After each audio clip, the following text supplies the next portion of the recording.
Physics वाला का reply है बेहद ही बचकाना रिप्लाई। ये कोचिंग के बच्चे हैं जो आपके सब्सक्राइबर हैं वो तो अलग ही बेहुदे हैं, चोरी कर रहे हैं, ऊपर से सीना चोरी कर रहे हैं। नमस्कार दोस्तों, द पॉलिटिकल मंत्रा में आपका स्वागत है। गंगवार सर ने आरोप लगाया और अलग सर ने फिर उसका रिप्लाई दिया। बट सर ने रिप्लाई दिया तो आप पीडीएफ जब देखेंगे तो उसमें बकायदा आपको समझ में आएगा कि ये बंदा रिप्लाई तो दे दिया, ठीक है, कुछ कुछ क्वेश्चन जो रैंडमली थोड़ा बहुत मिले हैं प्रीवियस ईयर से उनको लाके बस वही स्क्रीनशॉट डाल दिया है। एक प्रूफ दिया है और प्रीवियस ईयर क्वेश्चन का प्रूफ दिया है। मैंने कितने क्वेश्चन बोले थे? 75 क्वेश्चन बोले थे। मैंने टोटल 75 क्वेश्चन के बारे में बोला था और 75 क्वेश्चन में से करीब 25-30 क्वेश्चन के रिप्लाई दे दिए गए। तो पहला सवाल यह है कि सर अगर इतनी ही ईमानदारी थी आपके पास में तो सारे 75 क्वेश्चन आप दिखा देते कि कहां कहां से आपने लिए हैं, और यह भी दिखाना चाहिए था कि इनका सोल्यूशन सर आपने कहां से लिया। सबसे जरूरी बात यही है, इनका सोल्यूशन आपने कहां से लिया है। मेन कॉपीराइट इशू तो सोल्यूशन पे ही आएगा सर। देखिएगा जो इन्होंने रिप्लाई किया है, जो पीडीएफ सर जी ने शेयर की थी, तो उसमें इन्होंने लिखा है कि 113 नंबर का जो क्वेश्चन है, ठीक है, फिजिक्स वाला के मॉड्यूल में, वो बायोनीट के 112 नंबर से लिया गया। ये मैंने क्लेम किया था।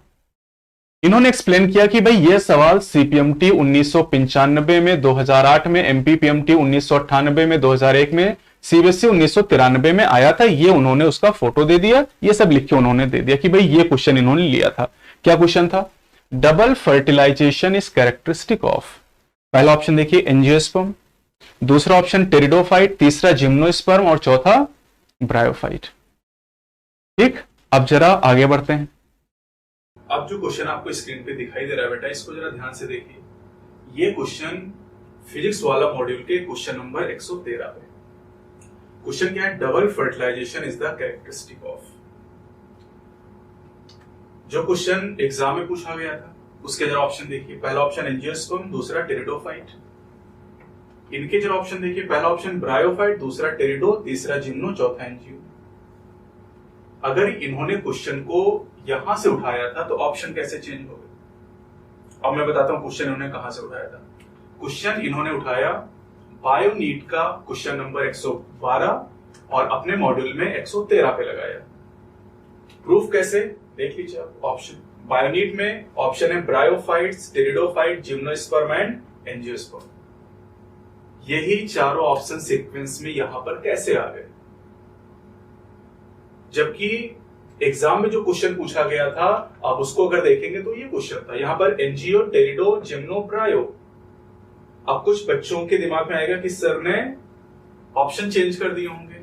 अच्छा, सर ने ऑप्शन चेंज किए तो ऑप्शन एकदम उसी तरीके से चेंज किए जैसे कि बायोनीट में चेंज है। सेम वही ऑप्शन सर के दिमाग में भी आ गए। वाह, बहुत बढ़िया। चलिए, तो ये एक क्वेश्चन है जिसको आप एसेस करिएगा। अगले क्वेश्चन पे पढ़ते हैं। और आखिर में जीत तो सत्य की ही होगी। गंगवार सर के लिए मैं यही कहना चाहूँगा कि सच के लिए मत लड़ साथी, महंगा पड़ता है। इन ट्रोलों की गाली को सहना पड़ता है। जिन जिन लोगों को अभी ये कंट्रोवर्सी ना समझ में आई हो उनके लिए डिस्क्रिप्शन में लिंक दे दिया हूँ प्रीवियस कंट्रोवर्सी का।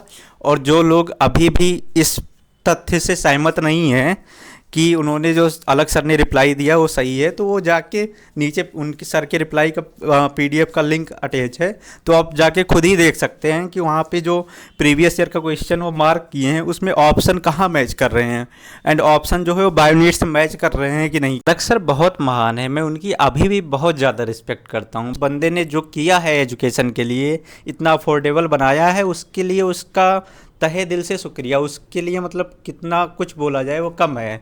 लेकिन अगर कहीं चीज़ पे कोई चीज़ एथिकली मॉरली गलत हुई है, लीगली गलत हुई है, तो उस पर अगर सवाल उठाना ये तो गलत नहीं हो सकता है। जो फिजिक्स वाला का रिप्लाई है बेहद ही बचकाना रिप्लाई है। मतलब क्या रिप्लाई में था? आपने कुछ जो है 10-15 कहीं से मिल गया आपको क्वेश्चन थोड़ा बहुत मैच करता हुआ प्रीवियस ईयर का, जस्ट क्वेश्चन भी वो भी ठीक से नहीं। ऑप्शन देखिए, ऑप्शन पूरा बायोनीट में जो था वही सेम टू सेम कॉपी करके रख दिए हैं। मतलब एंड यहाँ तक कि बुक में कुछ गलतियाँ भी थी वो भी उठा के कॉपी कर दी हैं। मतलब लॉजिक नहीं लगाना है, माइंड नहीं लगाना है। उसको अलग सर की तो मैं बहुत रिस्पेक्ट करता हूँ कि बंदे ने मतलब कोचिंग इंडस्ट्री में इतना बड़ा रेवोल्यूशन किया है। बट सर आपको भी अपने टीचरों को समझाना चाहिए, देखना चाहिए, गलती हुई है उनसे, मानना चाहिए। गलती मानने से कोई छोटा बड़ा नहीं हो जाएगा, आप ही महान होंगे एक तरह से, एंड आपका नाम अच्छा रहेगा। लेकिन लोगों को जो पता चल रहा है ना कि आप गलत के साथ खड़े हो रहे हैं, भाई जो आपके टीचरों ने अगर किसी ने गलती से कॉपी कर दिया तो उसको बोलना चाहिए, जो भी उसके बदले में हो सकता है क्रेडिट देना, जो भी होता है बात करना चाहिए। ये नहीं कि आके फालतू में इलॉजिकल लॉजिक दे दो और अपना जो है हाथ धो लो कि हमने तो कुछ गलत नहीं किया। जिस चीज़ की में आपकी गलती है वो गलती भी नहीं मान रहे हैं, चोरी कर रहे हैं, ऊपर से सीना चोरी कर रहे हैं। और आपके जो ये कोचिंग के बच्चे हैं, जो आपके सब्सक्राइबर हैं, वो तो अलग ही बेहुदे हैं। वो आके जो भी थोड़ा भी सपोर्ट में बोल रहा है, जो भी थोड़ा लॉजिकल बात कर रहा है, तो इन लोगों का पता नहीं दिमाग कैसा हो गया, ये लोग आके उसको गाली दे रहे हैं, उसको उल्टा सीधा बोल रहे हैं। भाई आपका जब माइंड ऐसे काम करेगा तो ये सब अगर ऐसे लोग मतलब देश में आगे चल के आगे बढ़ेंगे तो देश का नुकसान ही करेंगे ना। मान लीजिए आप डॉक्टर बन गए, अच्छे इंजीनियर बन गए, अच्छे पोस्ट पे चले गए, बाद में और आगे तैयारी किए या एसडीएम बन गए, आईएएस बन गए, सेक्रेटरी बन गए, देश में कहीं भी गए तो देश तो आपके द्वारा ही चलेगा। लेकिन अगर आप गलत चीज़ों के साथ अभी से खड़े हो रहे हैं तो ये तो देश के लिए एक बहुत बड़ा दुर्भाग्य हो जाएगा कि मतलब देश ऐसे लोगों के हाथ में चला जाए। तो इस तरह से आपको सोचना चाहिए सर। आप सिर्फ स्टडी नहीं प्रोवाइड कर रहे हैं, आप सिर्फ बच्चों को मतलब शिक्षा नहीं दे रहे हैं, आप उनके आइडल हैं। तो आपका कैरेक्टर जैसे मतलब जैसा आप फॉलो करवाएंगे वैसा वो लोग फॉलो करेंगे। अगर आप गलत देख रहे हैं, कहीं पे गलत के खिलाफ बोल नहीं रहे हैं, तो ये लोग भी वही सीखेंगे। तो